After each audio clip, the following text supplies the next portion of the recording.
Welcome to Season 2, Episode 17 on Ladies Talking Love. In this roundtable episode, I get to talk with Bree and Brianne about some of their journeys in overcoming body image struggles and some of the challenges that they've faced in the past and things that they still struggle with.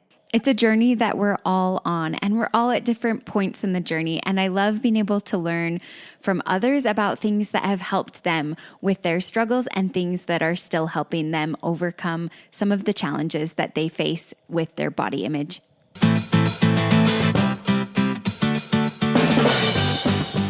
It's Ladies Talking Love, a community of women uncovering more joy and fulfillment in sex as we learn from experts and amazing women like you.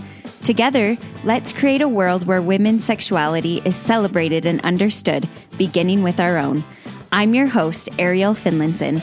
Let's talk love.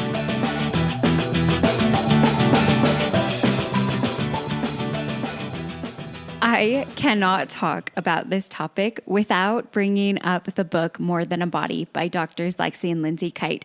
They have done such fantastic research about the body objectification of women. And some of my main takeaways that I was thinking about during this episode and as I was kind of going through editing it was just how important it is to see our bodies as good regardless of how they look. And that's a main point that they bring up in the book. That our bodies don't have to be beautiful to be good. Being beautiful is not the standard that's going to guarantee our happiness in life or our ability to succeed, even though those are the messages that we're getting from all over and from ourselves especially. But being able to shift that and have the trust and the faith in your body that she is good regardless of how she looks and that you can use her for good, I think gives you such an added benefit of feeling confident within your skin and knowing that you can do good and be good without having to look a certain way. I hope that as you listen today to Bree and Brianne's journeys, that you'll be able to learn some helpful things that may help you in some of the struggles you face with your body image. And as always, thank you so much for joining me. I can't do this without you, and I love getting to learn along with you. But without further ado, let's talk love.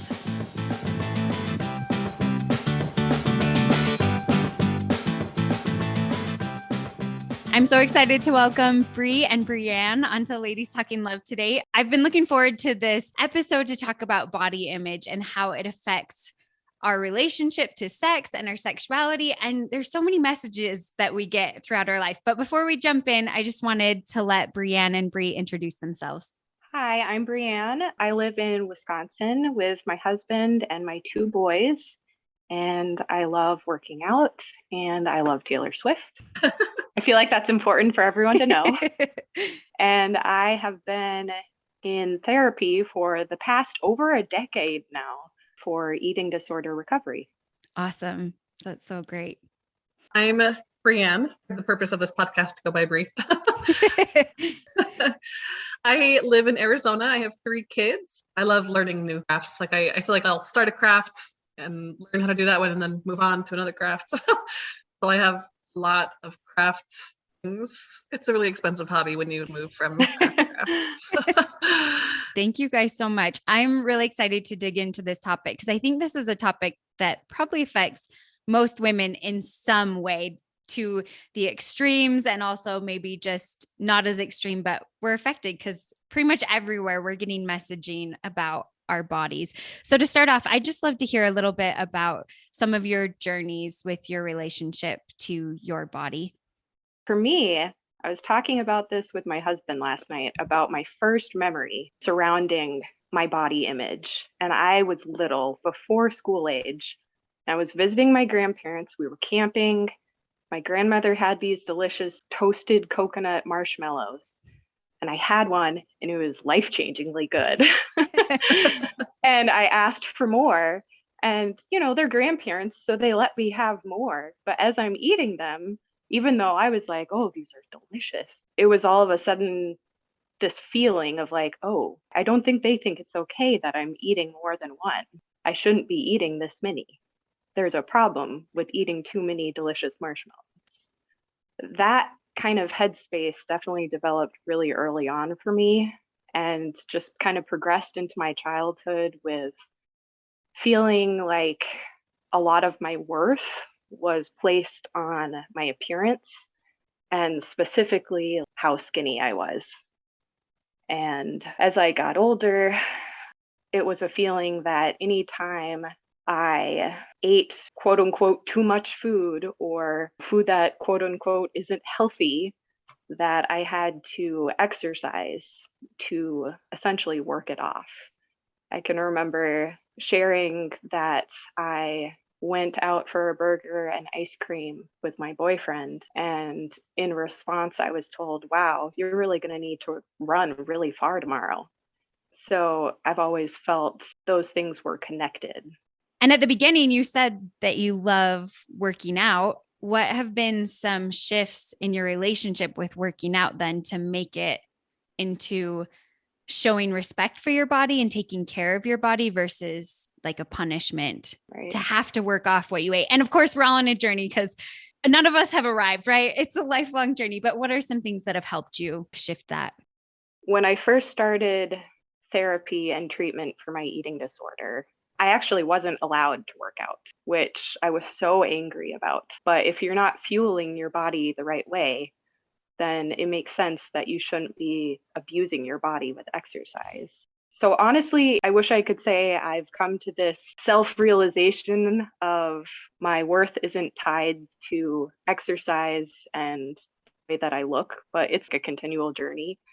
So it honestly depends on my headspace each day of, am I looking at working out as something fun and as a stress outlet, or am I looking at it as a punishment because I feel guilty about having a really big dessert last night or something? So honestly, it's just a day-to-day process of trying to step back and realize where my headspace is at and either working out or not working out accordingly. Mm-hmm. I really appreciate that. I've had similar journey with my eating disorder and working out. And I feel like for me, sometimes little mantras I have to even just use, like, I haven't worked out for a couple of days, but I'm okay. I'm okay. And it helps my mental health to work out, but also just to remember, like, even if I'm 10 minutes of walking around, it counts because I'm taking care of my body instead of kind of this mindset I'd have before. Like, it doesn't count if I don't do X amount of time, it has to be at least this long and for whatever. But thank you. That's awesome. What about you, Bree? My journey, I think, with my body image and how that affects my mental health has been a little bit different. Growing up, I actually really loved my body. I was told by friends and family that I was beautiful, thin, but had great curves. I really thought that I was attractive. And I think that people that were close to me made me feel that that was part of who I am. Like, my identity was that I was beautiful and attractive. And then when I got older and had babies and maybe didn't do sports or any of those things, I gained a lot of weight and I didn't feel beautiful anymore. And I remember thinking, like, that was such a big part of who I thought I was. Like, who am I now that I am not beautiful anymore? And then so I think having to frame stepping back, like, even though I have gained weight, I am still beautiful. And that's also not part of my identity. There's so much more to me than the extra, like, 40 pounds of fat that I put on. And like you said, I'm so glad that you said, like, I haven't arrived at this mental clarity where I realize that I have so much more to offer the world than my appearance. But I'm working on it. Yes. And we all are. And I'm so glad that you guys are willing to come on and share some of your journey and some of the things that we still struggle with and some of the ways that we're progressing, because we're all on different spaces of a journey. And I think people listening will be helped out no matter where they're at to hear some of the experiences you guys have had. So I'd love to hear, you talked a little bit about, but what are some of the things now after some of these journeys that still contribute to your negative body image and still affect you now, even though you've been working on things for several years? Oh my goodness, so many things. Can I say, like, the constant day-to-day attacks from social media and like Instagram models and all this stuff. And I am on Facebook and Instagram probably daily. I'd like to say that I wasn't, but I am. Me too. So Okay, cool, thanks. But seeing them and comparing myself to them always definitely doesn't make me feel good about myself. And trying to come to terms with maybe reminders from my past of how I used to be so beautiful, but trying to correct my self speech and saying that I am still beautiful today, even if I see old pictures of myself. And not comparing to the past, but also I think finding more to yourself than your body. These conversations always make me think of Lexi and Lindsay Kite, who wrote the book More Than a Body. And it is my go-to favorite book about this topic.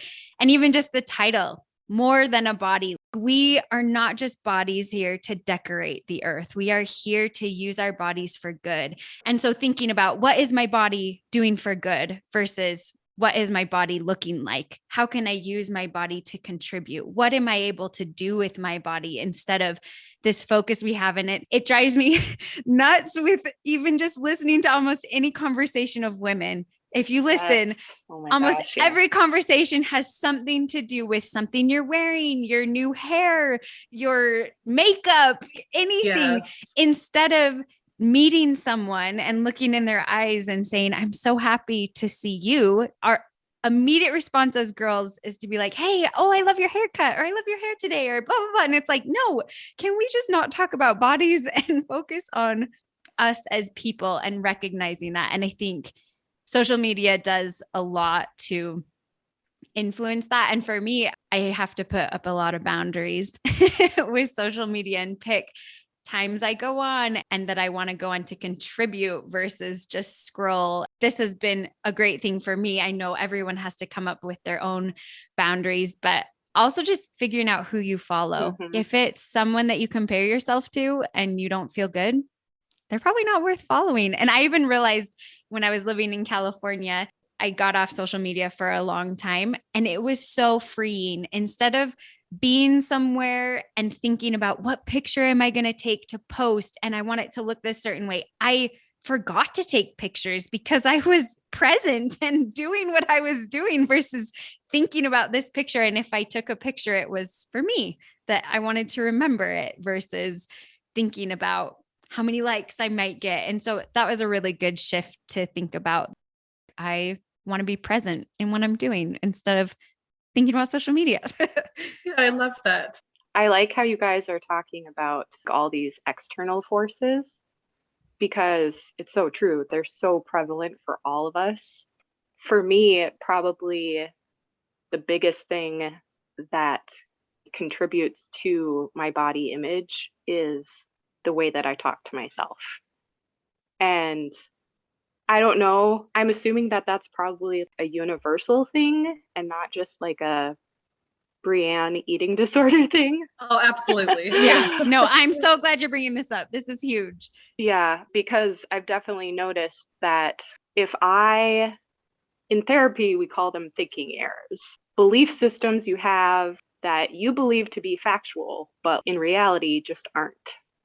And so if I start off my day with a workout and we're in a class where there's mirrors and I see my stomach and my love handles and I think, gosh, I just want to be skinnier. Like I hate the way that that looks. It just feeds into this cycle of self-hatred. And by the end of the day, there's no way that I'm feeling good about myself as a person or about my body or have any kind of desire to have sex with my husband versus the days where I'm working out, where instead of noticing the things I don't like, instead, if I notice, wow, it's so cool that I can lift these weights. I would not have been able to do this at the height of my eating disorder, but now I can, and that is cool. Guess what? By the end of the day, I love my body. Well, love my body might be strong. I never love my body. But if We're getting right, there. I'm working towards it. But if I'm framing the way that I talk to myself, even not loving, but in a more neutral way, it contributes to the way that I see myself and the way that I might have sex with my husband. Totally. It reminds me, I remember complaining to my cousin one time, it was a couple years ago, and I think I was complaining about my body. And I think I had just had my second baby, and I don't know, I was complaining about something. And she said, yeah, look at these amazing things that your body has done, though. Like, you have made 2 humans. Your body has done so many amazing things for you. You can go on hikes and appreciate nature. And because it's so true, I need to catch myself on when I say like these internal negative thoughts that I have, instead of just being grateful for everything that my body has done for me. Yeah. And I think it's been a huge shift thinking about for me too, as our bodies change. These are signs that I've lived. Why do I want to get rid of these? Why do I want to go back to a previous state where I haven't experienced that, or my body to look like I haven't experienced that? Like, there are signs in my body that I've given birth, and there are signs in my body that I've aged, but that also shows the growth and the development that's been able to happen because of that time. And I think having more body to hug and love on and hug my kids with, I want to focus on that. And I've been working on focusing on that versus we talk about like getting our bodies back. But I don't want that, because I want to have a body that shows what I've done and what I've lived, and not to go back to my teenage self, because there are a lot of things I hadn't done that I'm glad I did. I love that. I loved you were talking about, Brianne, to lifting weights, that you wouldn't have been able to do that. And that's one thing that Lexi and Lindsay Kite talk a lot about. Like, instead of focusing on, okay, I want to lose weight, or I want to whatever, focus on goals. Like, I want to lift this much, or I want to do this race. So I'm going to prepare, focusing on goals for how you want to live your life, because there are things about our bodies that we don't need to change, and that may not be able to change, because all our bodies are just different. And I was thinking, then you brought up sex, which was one of my next things I wanted to talk about. Like, as you've looked at your body in negative ways, you touched on this, Brianne, but can you give us a little more specific things that you notice, how those beliefs about your body or views about your body affects your view of sex with your husband? I would say at the start of my marriage, it was a lot harder for me to separate my own self-worth and body image and separate that from Alex's. Because in my head, it was like, well, if I hate my body and if I hate the way that I look, how on earth could Alex love it? What's wrong with him?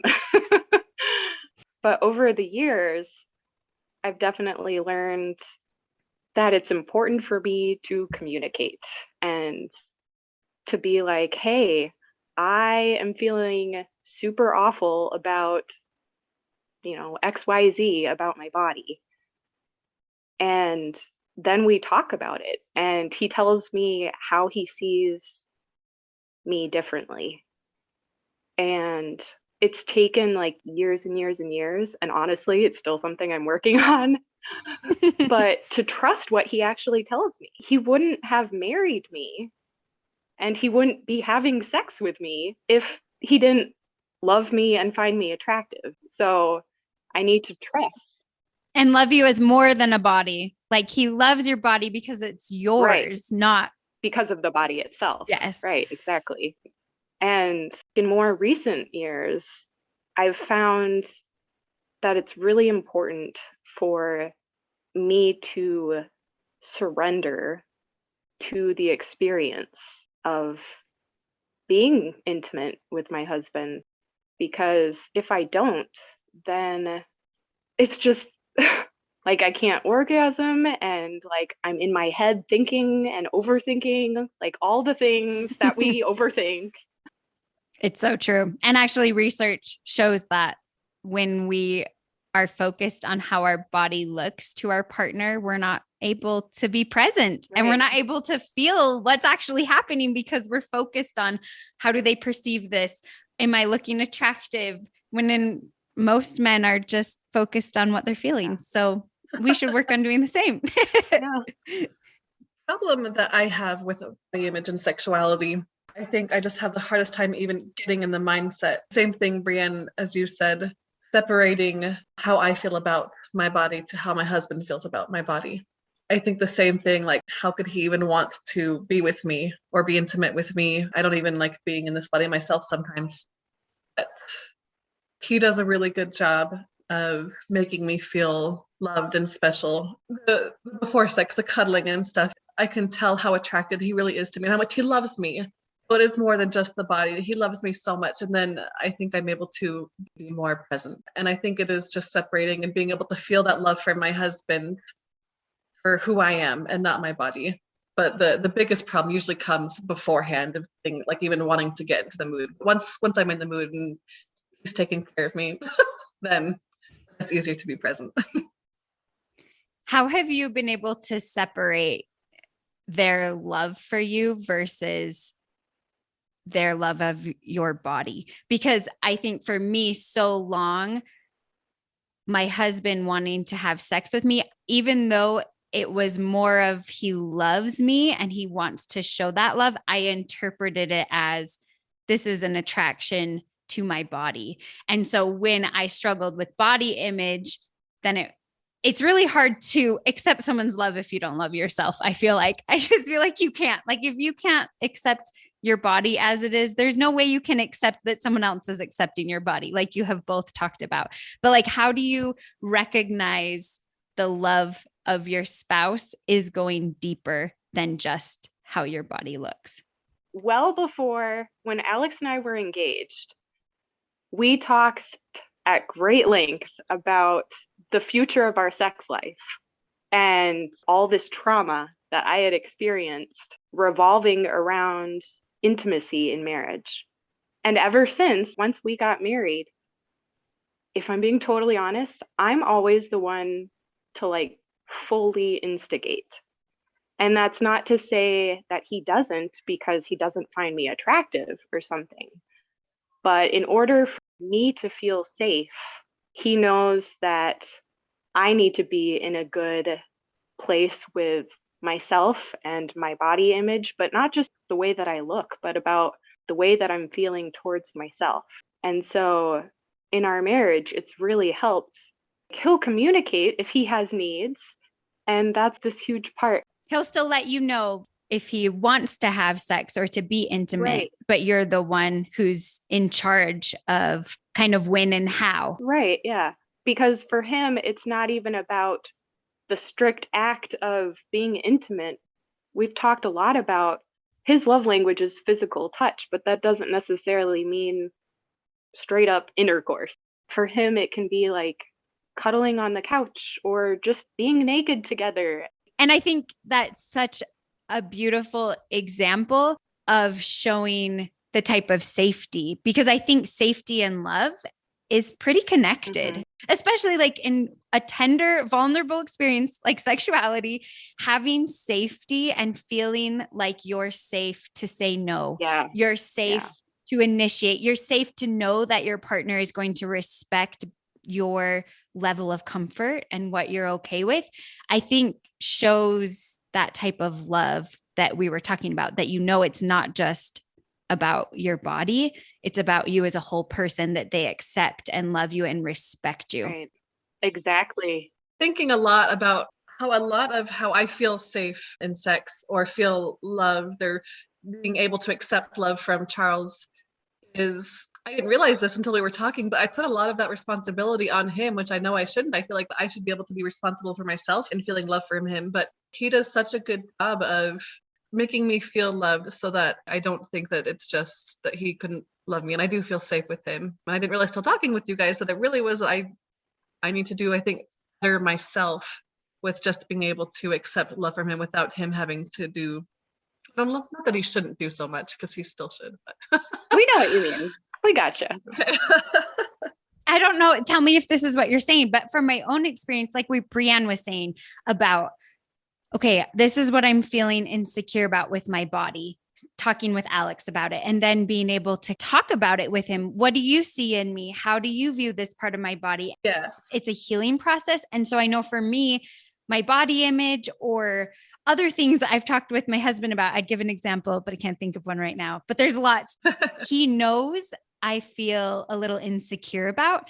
And because I've shared that insecurity, it gives him the chance to verbally express it. Yes, And that is really helpful for me. So it's a for way sure. he's giving me safety and love. And it's not necessarily, I think often as women, we say, oh my goodness, if I ask for anything, I am so needy. But like, it's a way that's actually allowing our partner to see us. And when we share that, it's giving them a chance to provide safety for us. So for you, Bree, I feel like what you're saying is actually a really great example of you've shared that you've struggled with your body image with your partner. And so the beginning of sex before you're getting into it can be hard, but he has done such a good job of learning how to reassure you about this insecurity that you have. And I think that's a huge part of body image, to be able to talk about this with your partner. Like that's been huge, to be like, this is what I'm feeling. I feel this. I feel so unattractive, my belly, my arm, whatever it is, but to be able to talk about it. And that also for me has made really good connection to move into a more intimate setting, because we've connected emotionally in a really safe space where I felt really unsafe. Yes, perfectly said.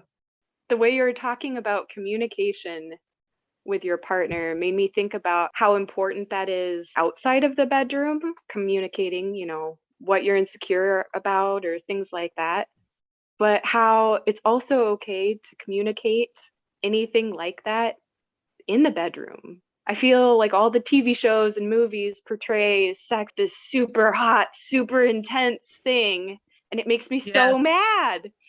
And they just know what each other Right. wants. Like, Yeah. it doesn't work that way, and it shouldn't. True connection with your partner should involve actually talking and like communicating like through the actual process of being intimate. I'm so glad that you brought that up, Brianne, because I know for me, a lot of the healing has actually come because of being able to open up those vulnerabilities about things I'm embarrassed about that I've thought, or things I'm embarrassed about of how I look, or things I'm self-conscious about, or shame. And that has opened the door for a lot of healing to work through that and allow Kyle to see me as I really am and still accept me. And that is one of the most beautiful things that I think we can have in life. And so we've talked a little bit about how communicating and changing some of these views around our bodies, but I'd love if you can give maybe a little more concrete examples or things that you've noticed have been really helpful in your journey of healing your relationship with your body. We talked about this a little bit earlier, but positive self-talk and catching myself when I have most impulsive, like I can't help these negative thoughts that come. Either you see it on social media or have a thought, or someone says something to you and it triggers this negative thought that you have. Catching yourself, acknowledging that you've had this negative thought and knowing that it's not accurate, then replacing that with a positive thought about your body or something that you're grateful for about your body. Like I said before, grateful that my body has done all of these amazing things for me, or that I am more than a body. I am so much more than just this skin. Yes. Other specific things that I have done, sometimes I'll write on my mirror positive things about myself that are just more than my body, wanting to learn to love myself for who I am. I guess I do have an interesting relationship with food. And so learning that all food is good and making sure I also get nutritious things, but also it's okay for me to have other pleasures like pie and cake. So having positive self-talk and knowing that those things are okay. Journaling helps too. I think writing it all out, all the good feelings, all the bad feelings, and then acknowledging that my bad feelings might be inaccurate or probably are inaccurate. For me, I think one of the biggest things that's helped me along with healing is, the copyright goes to Alex on the name of this, but exploratory adventures. And let me explain. A while back, Alex and I were talking about my body, how I didn't feel good about it, and how a lot of that comes from my upbringing and just religious misconceptions that I grew up with, and kind of shame around my sexuality and my body. So Alex and I did what he called an exploratory adventure. And what that involves is you're in the bedroom and it is how it sounds. Instead of some sort of pressure to perform or to give or to receive or climax or anything like that, all of that is just pushed off the table. And instead, it's just this time to be together and time for Alex and I to explore my body. I love it. Exploring my body just as far as, oh, where does this feel good? Does that feel good? What would feel better? Oh, would it be better like this? And just playing around with it. And it was the first time in my life that I was like, wow, I think I know what I like. I think I know what I need, and it's okay. There shouldn't be any shame around this because my body is a beautiful thing. This chance that I have to be connected with my spouse is beautiful and divine, and there is nothing wrong with exploratory adventures. We all need them. I'm convinced. Thank you. That is such a great example. I don't have anything to add because that was perfect. I thought that was amazing. I don't think we have it copyrighted over here, but I know that we've done things like that. I think in my head, I still have a hard time trying to say that no expectations to, yeah, like you said, like climax or anything, like just explore without expectations. And I love that. I think I'm going to set boundaries on no expectations next time we try and just explore. Such a great example. And I think that is so important, especially when we have these views around sexuality that are really harmful with shame or our bodies. It's just like, let's just explore and see there's no goal here. And I think that can help take a lot of the pressure off. I'm curious to hear with some of those examples of exploration that you've had, exploratory adventures. I love that. Alex is my childhood friend. We've known each other since we were like doesn't babies, make it too weird and that for just you, makes then. me so happy. No, I love it. But how has this like exploration and kind of accepting your sexuality, even the way that your body is now without having to change it in those experiences, affected your body image? Has there been an effect on your body image in the way that you've learned to accept your sexuality more? I would love to say that exploratory adventures with my sexuality has healed my body image, but it hasn't. I wish it had, but I guess it's kind of just given me the confidence that I need to kind of separate how I view my body versus how my body can serve me and how it functions, and how cool it is that I can have this kind of pleasure even though I don't necessarily love the way my body looks. I love that. I think that from what I heard you say, tell me if I'm right, your exploratory adventures, kind of accepting your sexuality, learning about your body, it's made you be able to separate allowing your body to function and feel pleasure without being held back by the views you have of your body, to still be intimate and have that connection without having to have a perfect body image. Yes, 1,000 times yes. I think that's such a beautiful example of how they can kind of work together. Learning that sex isn't just about your body had probably helped you be able to feel more during a sexual encounter, but also being able to feel more allowed you to kind of separate your body image from the experience. Right. And I think that that's a really cool thing I wasn't sure about, and I thought I'd ask. So I'm glad that you were able to express that. How has this journey of shifting your body image to a better place, have you noticed any changes in your sex life the opposite way of kind of shifting body image and how that's affected your sex life? I think that I go through phases of, or maybe cycles is a better word, of accepting my body how it is. Sometimes I do better, sometimes I don't. And I definitely see a relation between how often or how much I enjoy sex with my husband when I'm not having the best relationship with the appearance of my body. I think that it is just a constant journey, and then maybe not being too hard on myself when I'm in the bottom part of the cycle. Know that I'm going to get better. I am always getting better, even if I take one step forward, two steps back. I'll be able to take maybe 3 steps forward the next time in my relationship with my body, and being able to accept and love it. And knowing that when I'm actively working on my body image, there's definitely increase in frequency and enjoyment of sex and intimacy with my husband. That's awesome. I like how Bree talked about how it's like a cycle and how it's not always going to be this perfectly linear thing of, oh, if I felt good about my body this day and sex was great this day, it's just going to keep going up.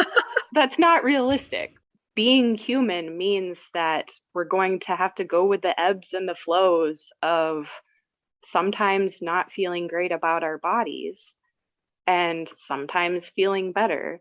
But for me, I feel the way that I can help that the best is by trusting myself and my body in the moment. And what I mean by that is when I'm having sex with my husband, if I can just surrender to the experience itself and be in the moment with what feels good and loving him and being together, and if that's what I'm surrendering to, then none of my feelings and maybe negative feelings about my body are able to be present. They're forced out.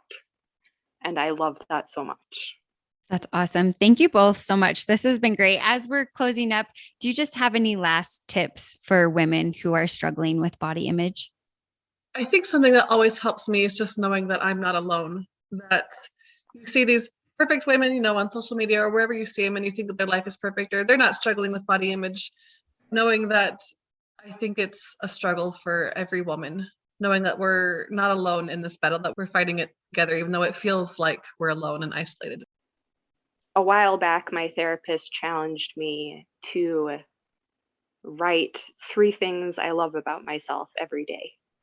And it's kind of evolved to more recently kind of just closing my night with some brief meditation and some essential oils and thinking those 3 things that I love about myself or positive affirmations.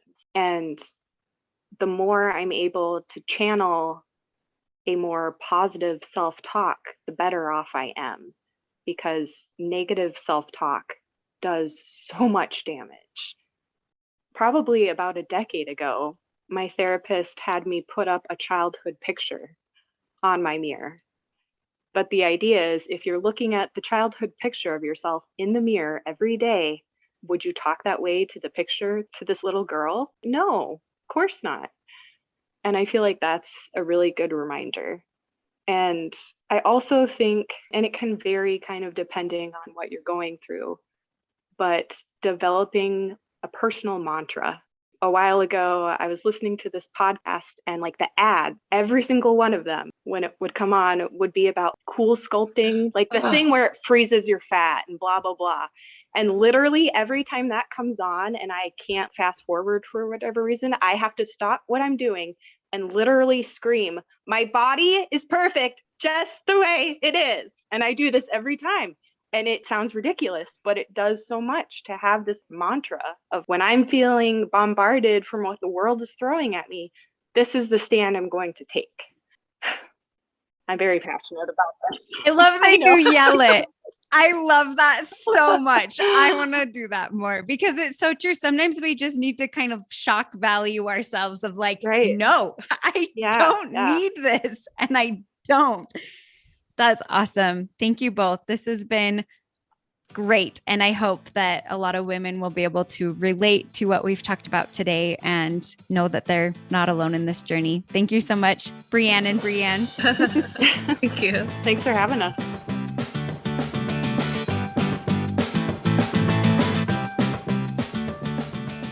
I hope after listening to this episode that everyone is going to go and have an exploratory adventure. It is seriously so helpful in learning your body and helping kind of shed some of those expectations that we may have when we go into a sexual encounter with our partner.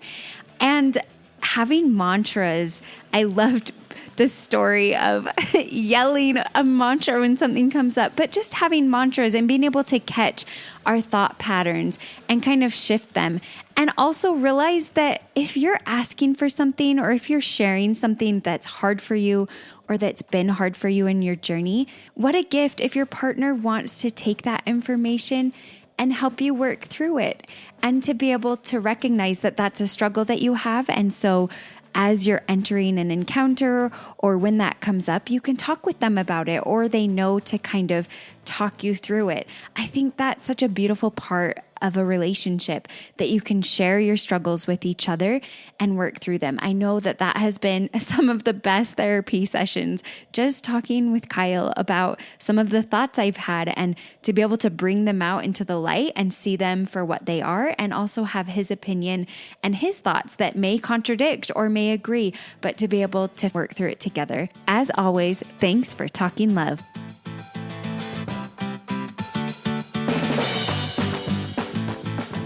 Thank you to all of you who listen and join me on this journey, and to our Ladies Talking Love team who make the podcast possible. Thanks to our sound wizard, Kimberly Demers, our newsletter guru, Lauren Barton, and our miscellaneous task whiz, Jana Norman. As always, thanks for talking love.